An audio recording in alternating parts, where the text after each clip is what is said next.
Hello, everyone. Welcome to our webinar titled Becoming a CX Hero, the top 5 customer experience mistakes that cost you customers.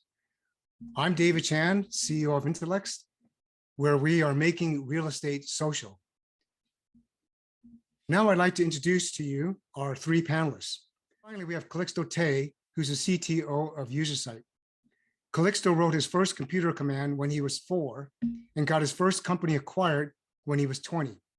He believes that user experience has to be the focus for any digital platform to be meaningful and valuable to the users.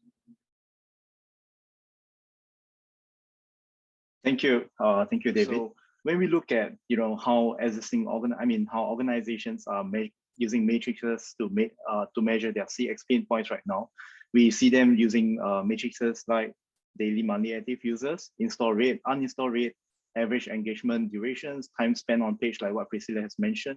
We see organizations using things like bounce rate, heat maps as well, using common tools such as Adobe Analytics, Google Analytics, Firebase, Mixed Pixels, and so on and so forth, right? When we are measuring all these matrices, what are we actually measuring? We are actually measuring just the user actions, right? What are the users actually doing on your digital platforms as well as services?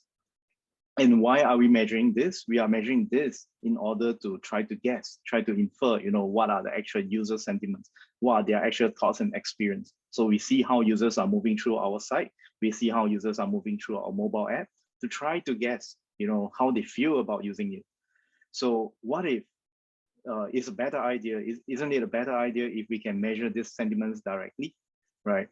And there has been fair attempt to try to measure these sentiments directly in the industry right now. People have been using paper surveys, email surveys, doing online surveys, customer service calls. Even the hottest hit in the block now is social listening, right? But what are the disadvantages, or rather, what are the challenges with using these methods, right? When you're doing manual email surveys, you are doing calls, you are doing paper survey, it's slow to administrate, right? You need someone to manually assign, to target your segment, who are the guys, who are the users, which are the customers you want to administrate the survey to. And when you collect all this data, how do you actually go through it? How do you actually process it in order to derive insights out of it? If you are doing a survey for maybe 50 respondents, 100 respondents, maybe you can still look through the survey response manually. But if you are doing surveys at scale, like let's say you want to get the sentiments of hundreds and thousands of users or customers, how do you actually go through all this different feedback and all this survey results and derive insights out of it, right? So those are the challenge. And because things like paper surveys, emails, calls has been ongoing for the longest time, people get so used to it, they tend to just ignore it, they tend to just skip it, they don't react to that. So in a lot of these cases, the response rate is really low, right? And in a lot of these cases as well, this kind of surveys normally take place days or even weeks after the users are actually engaged with you. So let's say the user is using your app or using your website. A few days later, they receive a phone call, they receive an email asking about their experience. By then, most of the time the users have already forgotten about their experience. So what kind of results are you actually collecting in those cases? In many cases, it's not so accurate, right? And we talk about social listening. Many companies and many organizations have been saying that social listening is a way for them to understand, how are they doing in CX, how are they doing customer experience? Because if people are saying good things on social media about the brand or about the organization, then their CX is good. If their customers have been saying, negative things about the organizations, they could have a lousy customer experience. But in our world, we feel that, if we are relying on social listening, it's already too late. All the negative comments or feedbacks are already out there in the wild, on the social media platforms, right? So how can we actually try to capture this feedback? How can we actually get this internally before it goes to the public, right? So, and to the point about, having to manually look through all the different feedback, all the different survey results that, we have received, what if we could actually use AI to derive insights? What if we can actually use AI to just read through all the hundreds and thousands of feedback so that we don't have to look at it manually, but we still can get the insights. We still can, know where are the problem areas, right? So this one example, let's say someone gave a feedback to you. Overall, I love this application as the design is quite user-friendly. I especially love the use of mascots for the fund transfer process. This really helps make the process friendly, right? So what AI can do is to pick up interesting tidbits, interesting metadata from this. We can actually pick up, okay, because the user say, I love this actually a positive sentiment feedback. And these are the topics that the user has been talking about, ease of use, the speed, as well as the mascot.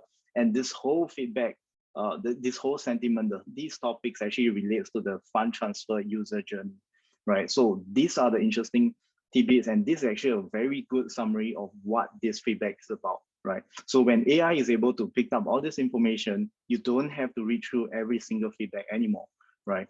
So when you have hundreds and thousands of feedback results that you have collected, you can make use of AI to actually get these insights out of it, rather than looking at it manually. So this is another example. Let's say a user says, terrible, the app crashes all the time when I'm trying to apply for a new loan, right? So with the AI, we are able to tell, it's a negative sentiment. The user is talking about stability of the mobile app, and the user journey that this pertains to is actually the loan application process, right?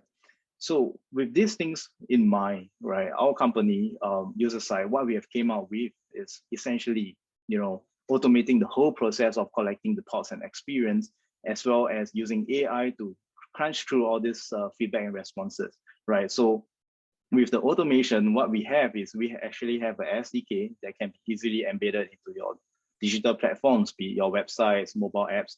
And what the SDK do is that it can automatically administrate the surveys to your users. So you can target users, you can decide, how frequently you want to get a survey, and the SDK will take care of all this for you. And because we are using AI to process all this feedback we have collected, we are no longer limited by the speed of human reading through feedbacks that we have collected. So it becomes very scalable. You can collect anything from 10 feedbacks a day to hundreds and thousands of feedbacks a day for some of our customers. And you can instantly get the result. You can instantly get the insight out of that, right? So with all these insights we present it on a very interesting and very simple dashboard for our UX, for your UI UX designers, or it could be for your platform owners, or it could even be for your management level to look at how the customer experience is doing for your digital platform. So with UserSide and the things that we have been building and things that we are working on, you can become a CX hero, like was mentioned by David earlier, right? And these are your new superpowers. With UserSide, you can instantly understand and identify user needs from thousands and hundreds and thousands of feedback just using AI, right? And you can measure user feedback surveys across all your digital platforms with a centralized view, right? So imagine, you have your organizations could have hundreds of mobile apps or hundreds of websites with multiple touch points with your customers. All this gets consolidated, all the feedback across all these different platforms get consolidated into one centralized view. And what we do, like the example earlier, we are able to tell you, what are the user journey that has positive sentiments, what are the user journeys that has maybe slightly more negative sentiments, and what are the topics that users are talking about with regards to each of those user journey. So you can actually look at the user journey and what's wrong with that user journey, so you can really drill down on that. And because of all these capabilities, you can rapidly iterate on your UX, UI, on your customer experience, and continue to use UserSight to verify that new changes you have made are actually making an impact.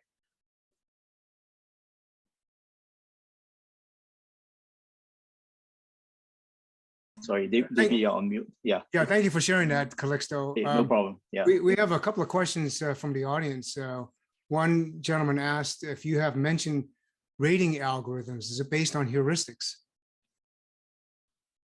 Right. So yeah, Calixto, I think this one for because previously when we were working on this, I think we realized that it's not that easy to be able to trigger the App Store rating, especially for the native in-app pop-up.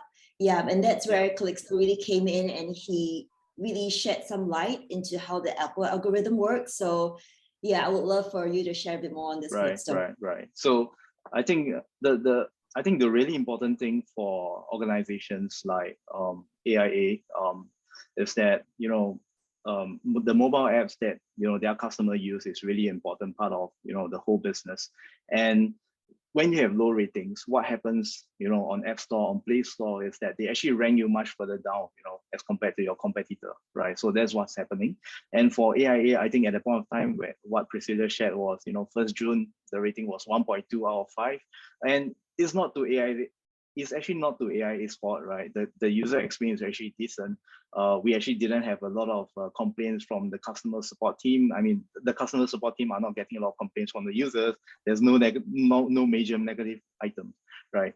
So it's just a matter of, people who are more dissatisfied are the ones who are more vocal about how they feel, leaving the feedback. So there's an inherent bias to the whole, App Store rating. So what we do at UserSight, and we will consider this as a side effect, is that we actually look at, who are the users, what kind of feedback they have been giving us, what kind of feedback they have been giving to UserSight, and we know, okay, this group of users, they are the happy users. This group of users, they are the slightly dissatisfied users. Dissatisfied users, we move them to, the support team to take care of them. Happy users, we prompt them, would you like to help us by giving us a positive feedback on the Play Store, App Store, right? I mean, just giving us a feedback on the Play Store and App Store. And that worked out really well, right? Within 2 weeks, we actually boost our rating to 3.9. And these are real ratings. These are real feedbacks from actual users, right? And it actually, because of these ratings, it actually boosts the whole search engine, I mean, the App Store engine ranking of AIA's app as well. Yeah. So I think it's a long answer, but I hope that sort of answered the question. Yeah.